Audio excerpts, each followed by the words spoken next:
나오미의 남편 엘리멜렉의 친족으로 유력한 자가 있으니 그의 이름은 보아스더라.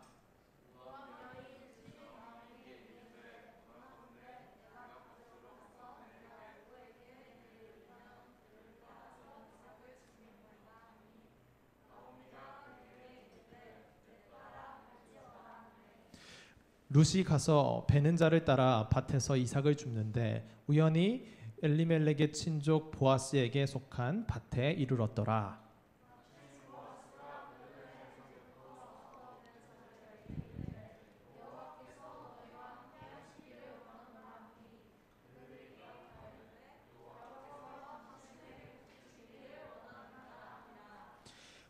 보아스가 베는 자들을 거느린 사환에게 이르되 이는 누구의 소녀냐 하니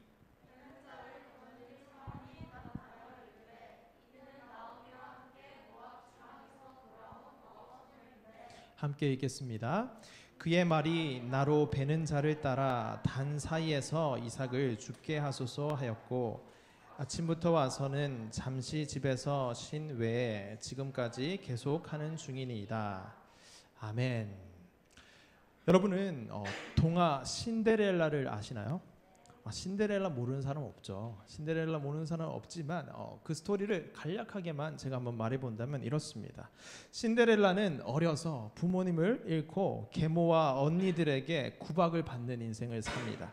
근데 호박마차 요정과 구두 한 짝을 우연히 또 떨어뜨리고 오는 바람에 왕자와 결혼하여서 왕자비로서 왕자의 아내로서 공주로서 이렇게 인생을 역전하게 되는 그러한 이야기죠. 이 이야기를 어려서 제가 들었을 때는 이 이야기를 어렸을 때 보았을 때는 계모와 언니들이 참 미웠어요. 어떻게 저럴 수 있을까? 저 불쌍한 그 아이를 저렇게 구박을 할 수 있을까? 화가 나기도 하고 짜증이 나기도 하다가 결혼하여서 왕자님을 만나서 결혼하고 잘 먹고 잘 살았다라고 하는 그 대목에 가서는 참 가슴이 따뜻해지면서 제가 기분이 다 좋았던 그런 기억을 합니다. 여러분들은 이 신데렐라를 어떻게 보셨나요? 어떤 이야기로 들으셨나요? 물론 여러분 가운데는 신데렐라 원작은 그게 아닌데 라고 하시는 분도 있을 것 같아요. 근데 그 원작 말고 제가 디즈니 그 만화나 이렇게 아이들이 볼 수 있는 그런 동화 속에서 봤던 결론은 이렇게 가슴이 따뜻해지는 그런 결론이었거든요. 여러분들은 어떤 생각을 하면서 이 신데렐라 이야기를 보셨는지 궁금한데 요즘 들어서 제가 한번 이 신데렐라 이야기에 대해서 다시 한번 생각을 해볼 때 참 그건 정말 동화 같은 이야기다라는 생각이 들곤 합니다. 왜냐하면 저의 삶에서는 그런 왕자 같은 사람이 그렇게 많이 등장한 것 같지 않고 저는 남자이기 때문에 왕자는 아니지만 공주와 같은 나의 인생을 역전시켜 줄 만한 그런 공주가 내 인생에 등장했는가? 라는 생각을 할 때 잘 모르겠네 라는 생각이 들어서 저건 정말 동화 같은 이야기다 라는 생각이 든다라는 말씀입니다.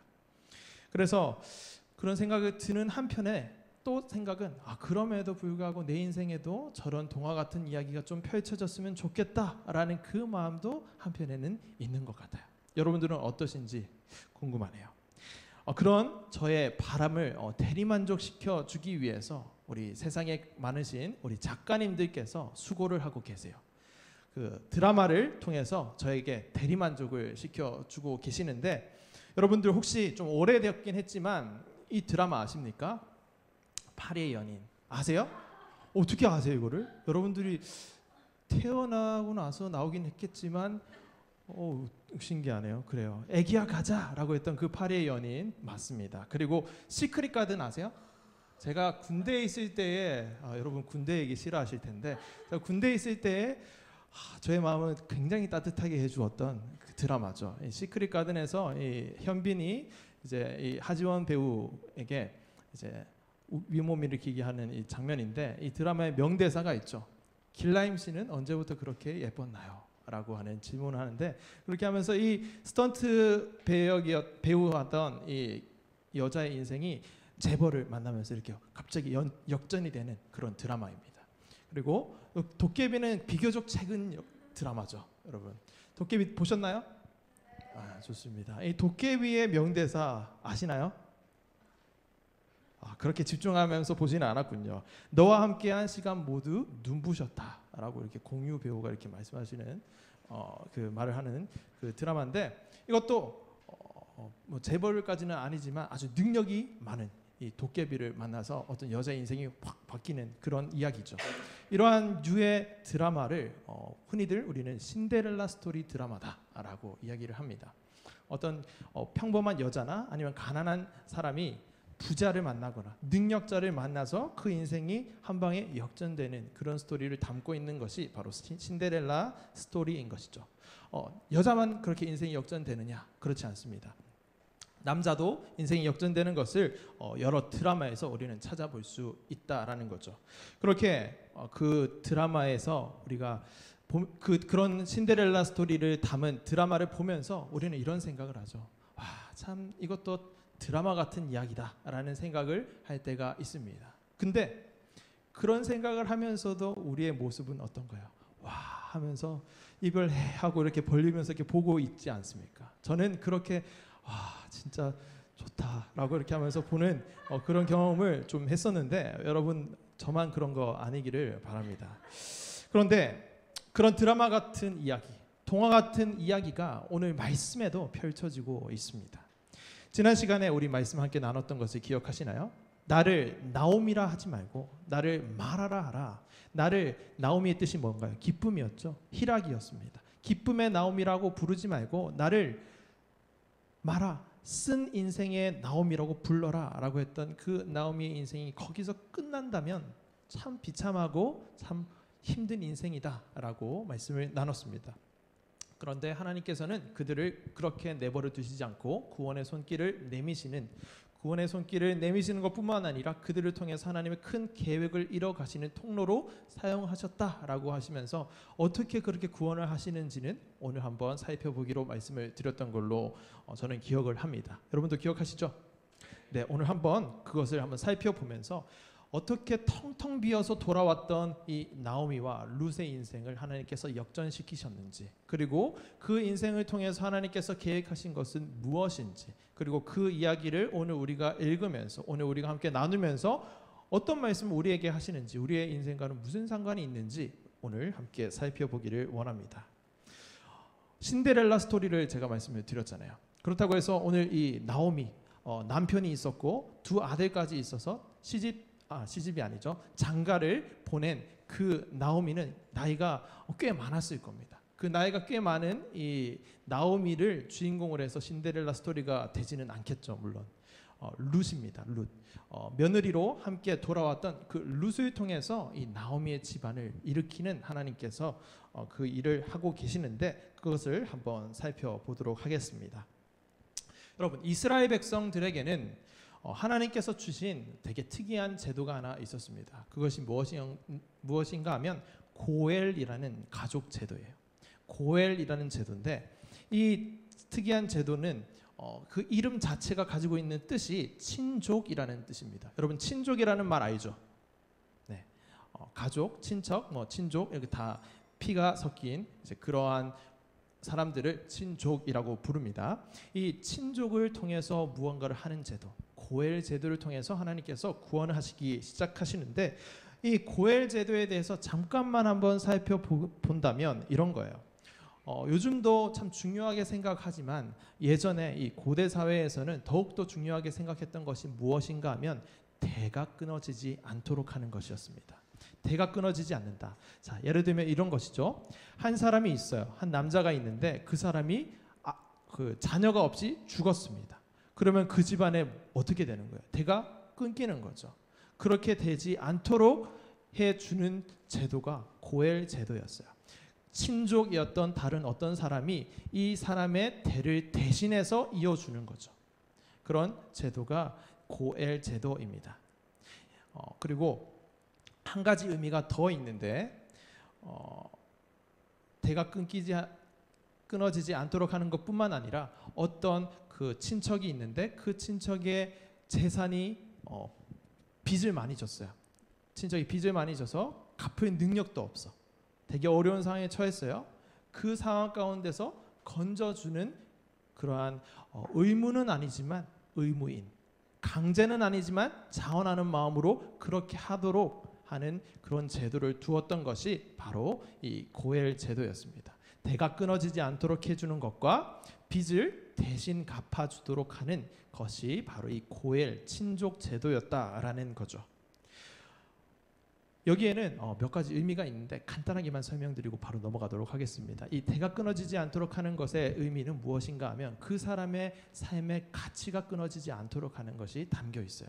그 사람의 이름이 이 세상 가운데 끊어지지 않도록 하는 의미가 있다라는 거죠. 그리고 하나님 나라의 관점에서는 하나님 나라의 대를 이어나가야 하는 그 가족이 끊어지지 않도록 함으로써 하나님 나라의 대가 끊어지지 않도록 하는 그런 영적 의미가 담겨 있고, 빚을 대신 갚아주도록 하는 것은 돈이 없어서, 물질이 없어서 이 삶 가운데에서 고통당하는 그러한 고아나 과부와 어려운 그런 약한 자들을 관심 있게 두셨던 하나님의 마음이 담겨 있는 그러한 제도였다라는 것을 우리가 살펴볼 수 있습니다. 그런 고엘 제도, 이 가족 제도, 이 특이한 가족 제도를 통해서 나오미의 집안을 역전시키는 하나님의 스토리를 지금부터 한번 살펴보기를 원합니다. 1절에 보시면 이 고엘이 등장합니다. 나오미의 남편 엘리멜렉의 친족으로 유력한 자가 있으니 그의 이름은 보아스더라. 자, 친족이 뭐라고 했죠? 방금 제가 고엘이라고 했습니다. 친족으로 유력한 자가 등장합니다. 유력한 자라는 것은 이 베들레헴 지방, 그 지방에서 가장 돈이 많고 가장 명망이 높은 사람이 바로 이 보아스다라는 거예요. 이 보아스가 등장하는데 우리는 지금 성경을 읽고 등장했구나, 스토리를 다 알 수 있어요. 여러분 학교에서 배웠죠? 전지적 작가 시점으로 우리는 다 보고 있는 거예요. 그래서 고엘 제도를 통해서 하나님께서 나오미 집안을 이제 일으키시려고 등장했나 보다 이렇게 알 수 있지만, 그 당시에 실제 그 삶을 살았던 나오미와 룻 상황에서는 이 사실을 전혀 모르는 상황에서 이 드라마가 펼쳐지고 있는 겁니다. 모압 땅에서 텅텅 빈 상태로 베들레헴에 돌아온 나오미와 룻, 그 두 여자는 이제 앞으로 이 땅에서 어떻게 먹고 살 것인지 걱정을 했을 겁니다.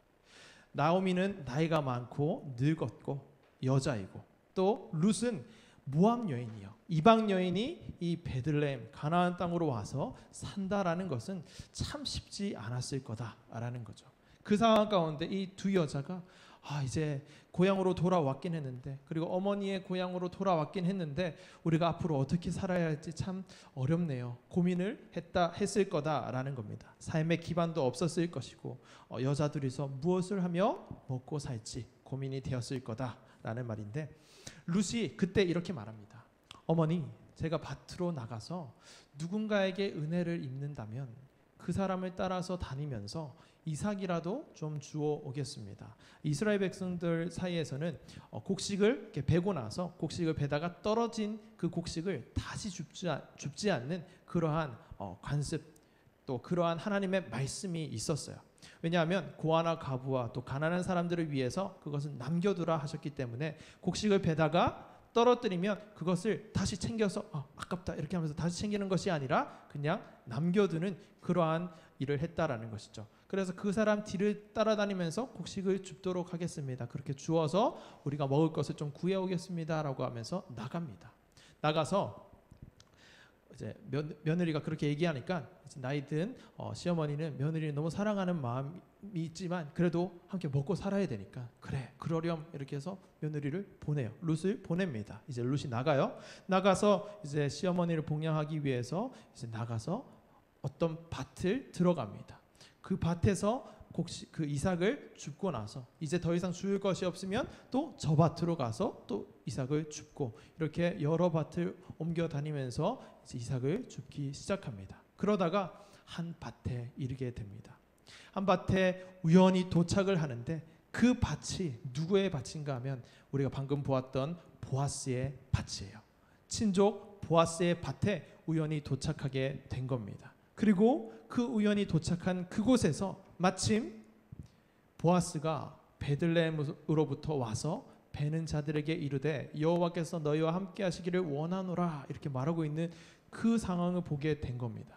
여러분, 보아스는 아주 큰 농장을 가지고 있는 아주 큰 이게 농지를 가지고 있는 아주 부유한 사람이었어요. 이 사람은 직접 자기가 막 밭에서 일을 하지는 않겠죠. 사람들을 많이 거느리고 사람들에게 일을 주고 시키는 사람이었을 겁니다. 그래서 여러 밭 중에 이제 이 밭을 한번 둘러보면서 격려하고 저 밭을 한번 둘러보면서 격려하고 그런 상황이 있었을 거라는 거예요.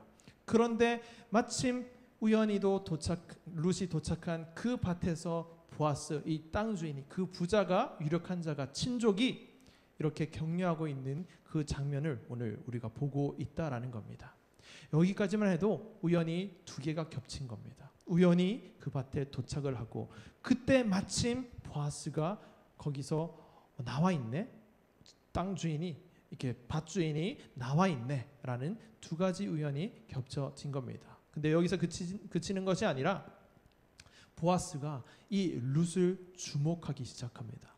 이 룻이 엄청 예뻤거나 엄청 눈에 띄었거나 하는 것은 분명 아니었을 것 같아요.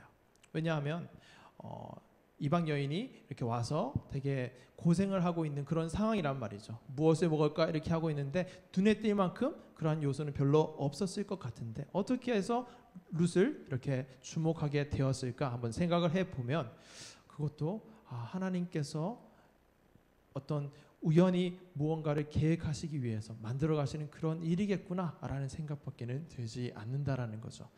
그 이삭을 줍는 사람이 룻 혼자 있었으면 룻을 주목할 수 있었겠죠. 그러나 보아스의 밭에 가면 이삭이 많대. 그 부잣집에 가면 이삭이 떨어지는 거 우리가 좀 넉넉하게 줄 수 있어 라고 하는 것을 다른 사람들도 알았을 거라는 거죠. 그러면 룻뿐만 아니라 여러 사람이, 여러 여인들이, 그리고 여러 사람들이 함께 이삭을 줍고 있었을 텐데 그 중에 룻을 주목한 것은 우리가 그렇게밖에 생각을 할 수 없다라는 겁니다.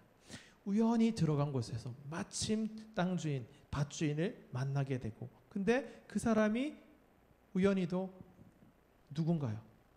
아까 얘기했던 나오미의 집안을 다시금 일으킬 수 있는 고엘 역할을 하는 친족 보아스의 밭이었고, 그리고 그 밭에 마침 나왔던 보아스가 룻을 주목하는, 거기까지 우연히 겹쳐질 그 확률은 얼마나 될까요?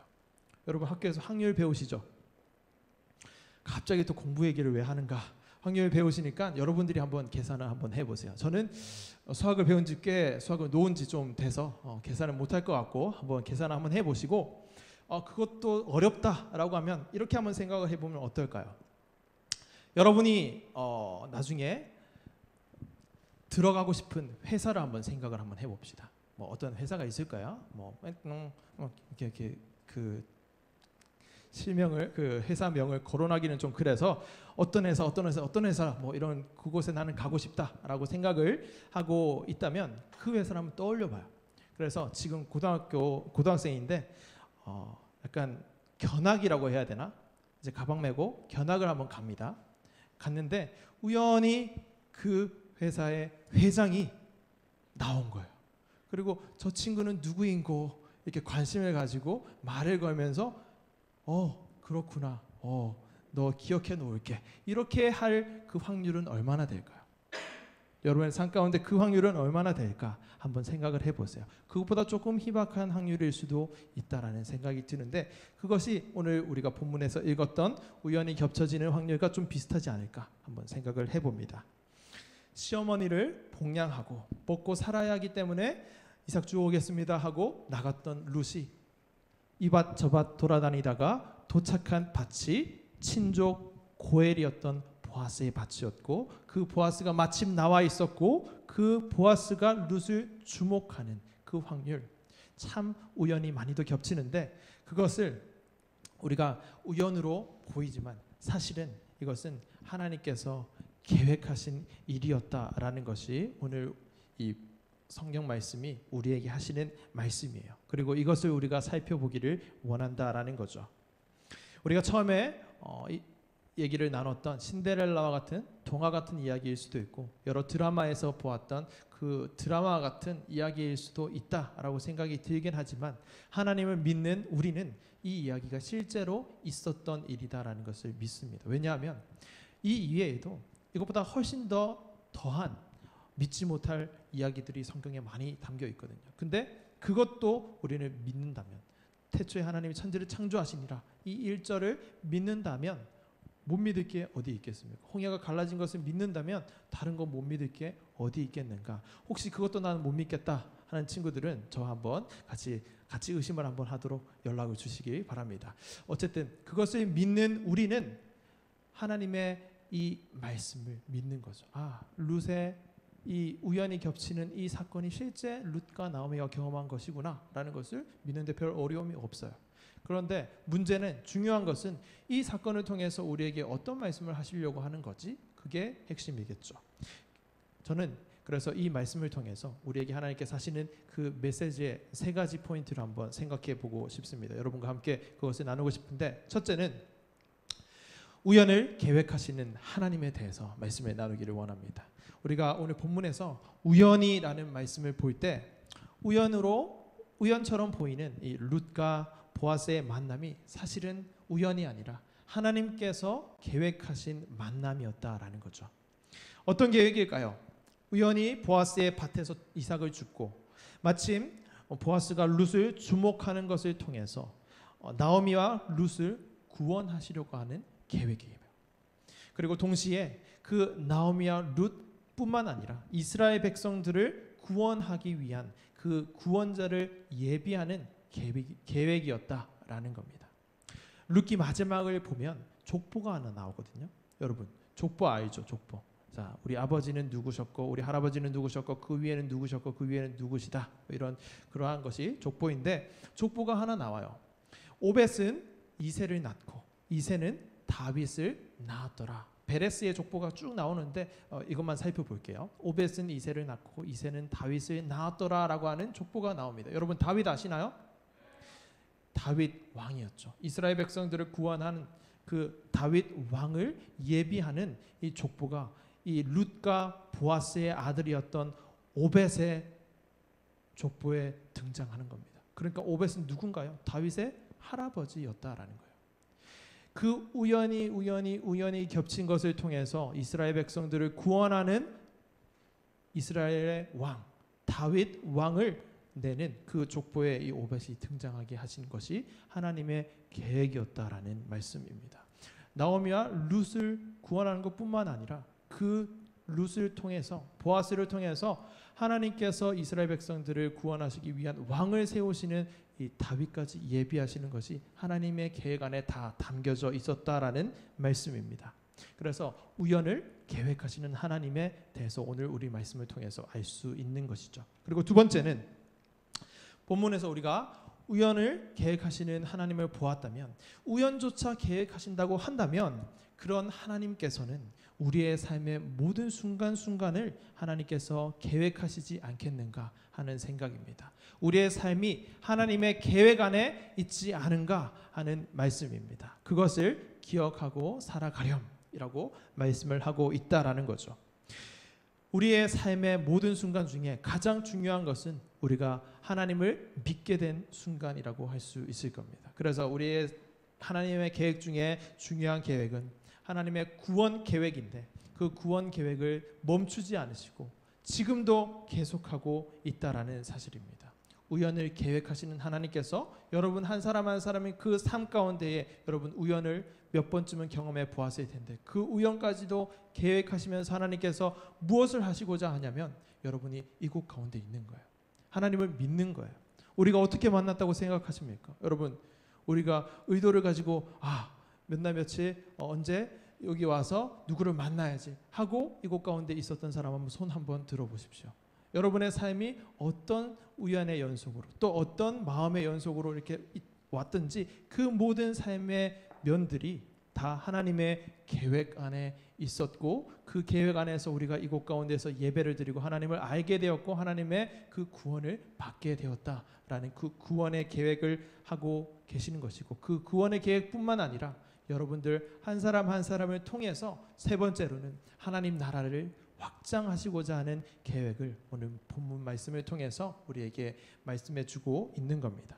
여러분들이 하나님을 이곳 가운데 어떤 통로를 통해서 어떤 마음으로 어떤 우연의 연속으로 어떤 그런 과정을 통해서 이곳 가운데 왔는지는 다 알 수는 없지만 하나님의 계획 가운데 이곳에 와서 예배를 드리고 있는 여러분들을 통해서 하나님께서 무엇을 또 하시고자 계획하시는가 하면 하나님 나라의 확장을 위해서 계획하시고 계신다라는 겁니다. 여러분 학교 가죠. 학원 가죠. 여러분 가족들 가운데 아직 믿지 않는 친구들 가운데 여러분들을 통해서 하나님 나라를 확장시켜 가는 것이 바로 하나님의 또 이제 다른 큰 계획이시다라는 거예요. 여러분들이 먼저 믿게 하신 그 하나님의 계획뿐만 아니라 여러분들을 통해서 하나님의 나라를 확장해 가려고 하시는 하나님의 계획. 하나님은 전능하시니까 그냥 말 한마디로 이 세상의 모든 사람이 그냥 예수님 믿거라 이렇게 한번 하면 끝나는 일을 왜 하나님께서 이렇게 하시는지 그 뜻을 다 알지는 못하지만 우리와 함께 교제하시고 우리와 함께 일을 행하시기를 기뻐하시는 하나님께서 여러분 한 사람 한 사람의 인생을 계획하시고 여러분 한 사람 한 사람의 그 인생을 통하여서 하나님 나라를 확장하시는 것이 하나님의 기쁨이고 하나님의 계획이시다라는 것을 오늘 이 말씀을 통해서 알 수 있다라는 것이죠. 어떻게 먹고 살지 걱정했던 나오미와 룻의 인생을 통해서 우연히 만나게 된 그 보아스를 통해서 오벳을 낳게 되고 오벳이 이스라엘 백성들을 구원하게 하는 그 다윗 왕의 계보를 이어가는 족보를 이어가는 그 계기가 되었다면 그 계기 그 다윗의 족보 이후에 쭉 이어서 신약으로 넘어가서 우리가 보게 되는 예수 그리스도의 족보에 다윗의 자손 예수 그리스도라는 것을 우리가 확인할 수 있는데 그 우리의 죄로부터 구원해 주시는 예수 그리스도를 예비하기까지 여기서부터 시작된 거예요. 사실 성경을 더 크게 보면 창세기부터 아브라함부터 시작된 것이고 조금 더 크게 본다면 태초부터 아니 그 이전부터 하나님의 계획 속에서 예수 그리스도를 계획하시며 우리의 구원을 계획하시고 여러분들의 삶을 통해서 하나님 나라를 확장해 가야겠다는 그 계획을 세우신 하나님께서 오늘도 우리를 통하여서 일할 것을 계획하시고 계신다라는 말씀입니다. 그 말씀을 이 룻기 말씀을 통해서 우연히 밭에 이르렀더라. 그런데 마침 보아스가 있어서 그 보아스가 룻을 주목하여 보더니 그 보아스라는 사람은 유력한 자였고 나오미와 룻의 가정을 일으킬 수 있는 그러한 친족 고엘이었더라라고 하는 이 말씀 속에서 우리는 하나님의 계획을 알 수 있다라는 거죠. 우연을 계획하시는 하나님, 우연조차 계획하시는 하나님이라면 우리의 모든 삶을 계획하시는 하나님이시구나. 그리고 그 하나님께서 우리의 삶을 통하여 하시고자 하는 것은 하나님 나라의 확장이시구나 라는 것을 우리가 알 수 있다라는 겁니다. 여러분, 여러분의 삶에서 여러분들 살면서 그런 얘기 한 번씩 하죠. 와, 오늘 운 좋다. 오늘 재수 좋다. 그런 얘기 한 적 있죠. 그런데 사실 그 모든 것도 사실 운이 아닙니다. 재수가 아니에요. 모든 것이 하나님의 계획 안에 있는 겁니다. 심지어 길을 가다가 500원짜리 하나 주운 거 이것도 땡 잡았다 이렇게 하면서 기분 좋아하지만 물론 기분 좋아하면서 그런 얘기 해도 됩니다. 그러나 우리의 마음 가운데는 이렇게 하는 이 작은 순간까지도 하나님의 계획 안에 있고 하나님의 뜻 안에 있는 것이구나 라는 그 생각을 가지면서 사는 사람들이 바로 하나님을 믿는 사람이다 라는 것을 기억했으면 좋겠다라는 겁니다. 그래서 우리의 삶을 그냥 허투루 살 수 없고 열심히 하나님을 바라보면서 살아가야 하는 것이고 나를 통해서 오늘 하나님께서 하실 계획이 무엇입니까? 라는 그 질문을 하면서 나아가야 하는 것이 우리의 삶이다 라는 겁니다. 우연을 계획하시는 하나님이라는 제목으로 오늘 말씀을 함께 살펴보았는데 그 하나님이 나의 하나님이시라면 정말 나의 삶을 통해서 하나님께서 그렇게 일하신다라는 것을 믿으신다면 이 말씀을 기억했으면 좋겠습니다.